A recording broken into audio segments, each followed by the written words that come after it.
Good evening, guys, and happy winning Wednesday. It is Wednesday night. You guys, I've had a long day. Um, and I'm trying this camera sideways because I was told like the side view is better when you are creating content. I usually don't care, but I figure if this is a better angle to see more visual and that's better for you guys, let's try it. Let's try some things new and let's get out of our comfort zone. So, anyway, I am Coach Chrissy Sam, and today I just wanted to touch base with you guys and share a word and a message. So, I did record a morning message today. I did not post it. I've been just very disconnected from social media. So I haven't been on Instagram, TikTok, Facebook in like, I don't know, it's been a month or so. It might be longer. And what I usually do is I usually post on all platforms, but it was getting emotionally draining and exhausting. So I've taken a break.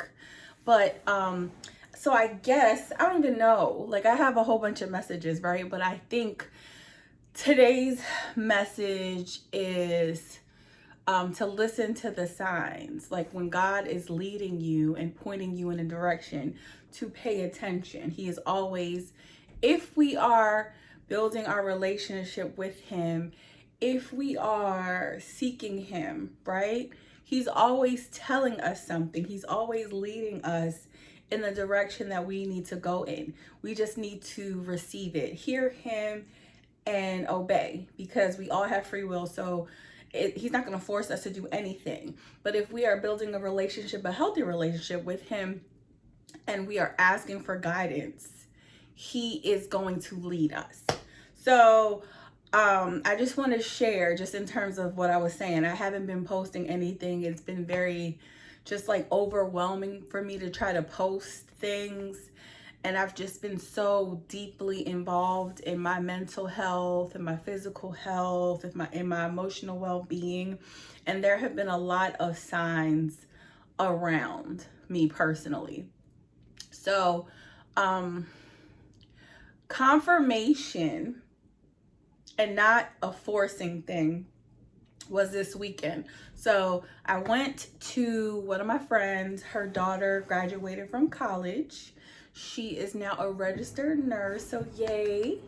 If she's watching, probably not, but yay. You know, I love people thriving and growing, and it was such a beautiful weekend and Saturday and experience, just to be connected with such amazing, positive people that are doing things that are productive, that are encouraging and supportive. So many components. I don't have notes, so if I'm all over the place, please forgive me. But Saturday was, I would say, a pivotal moment for me. As I've been going through this journey for the past couple years, the past couple months, I've been really hyper focused on me, right? Just even more than I was before, because I have been doing the work, but it's something about really taking the time to focus on you. And that was this morning's morning message that I will be posting tomorrow because the morning is over. It was to focus on you, because when you focus on you, you can be in abundance and a blessing to others around you, right? So I feel like I'm in like a shedding season of letting things go that don't serve me. Lots of things, lots of experiences, lots of people. And I've always had abandonment issues. I've always had issues when it comes to death and losing people and loss. And that is a mindset of scarcity, right? If you continue to hold on to things and people and spaces because you're scared that without them you will be nothing, you will have nothing, you will be by yourself, that is what is causing you to live in a scarcity mindset. That is a part of the reason why you are not getting the things that God has for you. Because I will tell you, I have been letting people go and I have been very sad about it. But I've been praying, I've been leaning on God for faith, and it's just miraculous the way He is stationing and positioning people in my life. Like I said, Saturday was a bunch of beautiful people, beautiful, productive, Black women, Black couples, happily married in good spaces. I connected with a few beautiful ladies that are doing things, that are professional women that want to thrive and that want to grow. And we are connecting beyond the party. We are connecting and doing fun things together. We are connecting and talking about business and talking about finances and talking about life. And even the group of individuals, so I just got out of a class with Rebecca Lynn Pope, and we are on the law of abundance, right? Is it abundance? Universal law of abundance. Yes, that's what we're talking about in October. And that's another group and set of individuals that have the same mindset as me, that think abundantly, that think more in a positive space of delusion, if you want to call it that anything is possible if you believe it. Anything is possible if you set your mind to it and you build that relationship with God, and God will literally lead you to your path of success and steps. But what stops us is our mind, right? What stops us is our limited beliefs, and also keeping people in your life that are negative, keeping people in your life that are not on the same wavelength as you. They don't understand you. They don't get you. They can't comprehend why you feel the way you do. And then they have something to say about it, right? They always try to speak negatively or harshly about you and what you're thinking and what you're doing. And it's not in alignment with where you're going, right?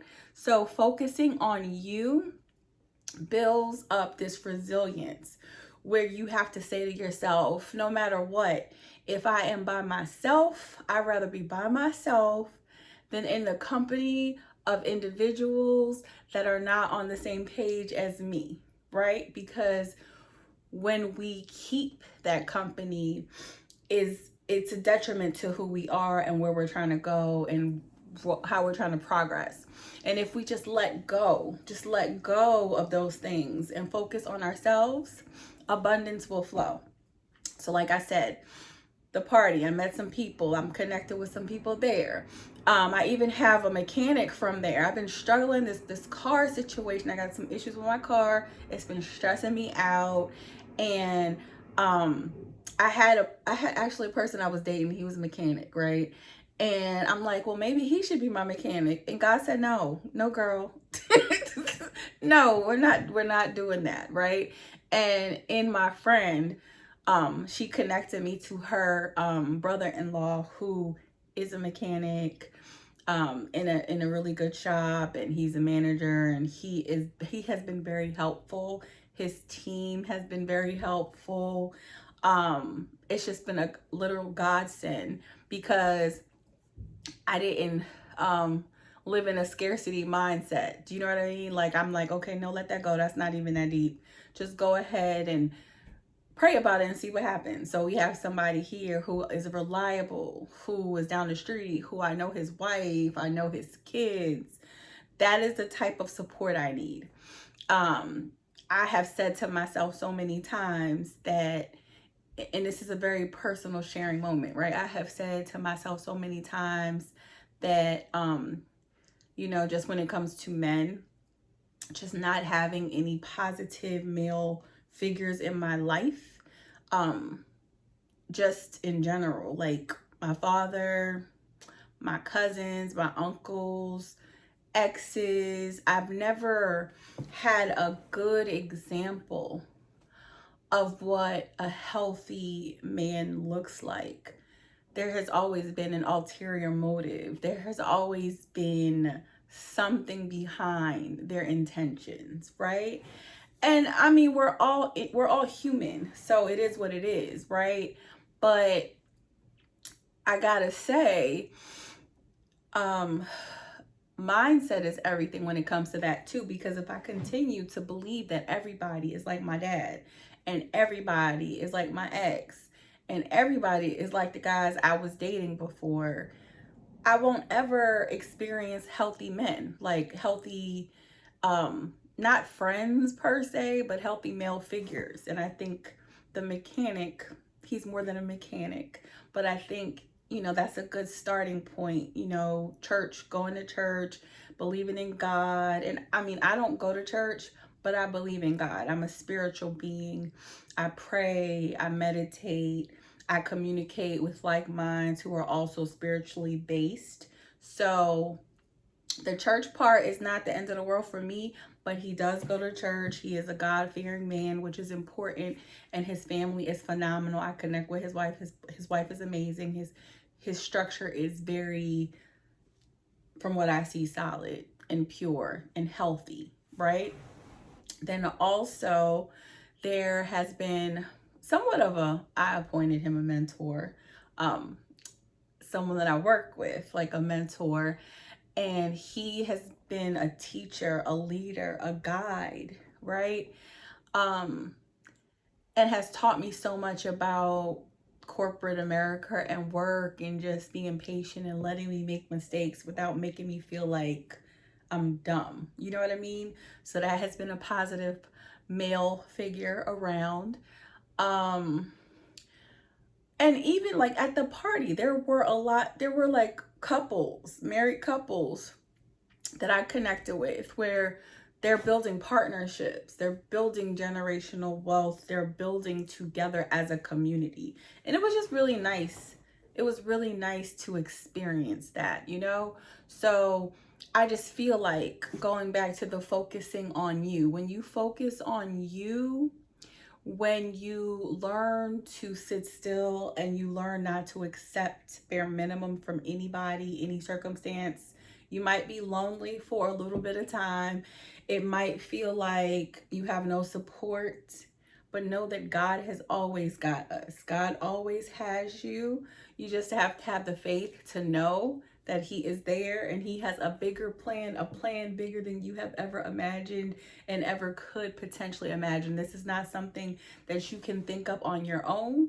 This is something that requires faith, patience, and a mindset shift. But you have to start by focusing, literally, laser vision, focus on yourself, your relationship with God.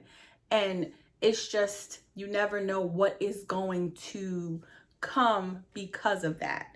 And there are so many other things and blessings and experiences, and just, I can't even begin to explain how I feel and how I have been feeling since I decided to let go of the things, the people, and the situations that don't serve me. Sometimes it can be isolating, but there's going to be an isolation period so you can reset and recenter and refocus on the things that truly matter. So when you come out of that isolation season, you have your boundaries up. You will no longer accept the things that you have accepted before. You will be giving off a different aura and energy. So the people that you let in your space before, they won't even be able to stand in your presence because of your light. But you have to focus on yourself. Push yourself first. Being selfish is not a bad thing. Yes, we're going to give to the world. We're going to give, and we're going to guide others, and we're going to shine our light on other people, because that is why we're here too. But you got to give to yourself first. And that starts with focusing on you. So that's all I have for tonight. I hope you guys have had an amazing Wednesday and have had a wonderful week so far.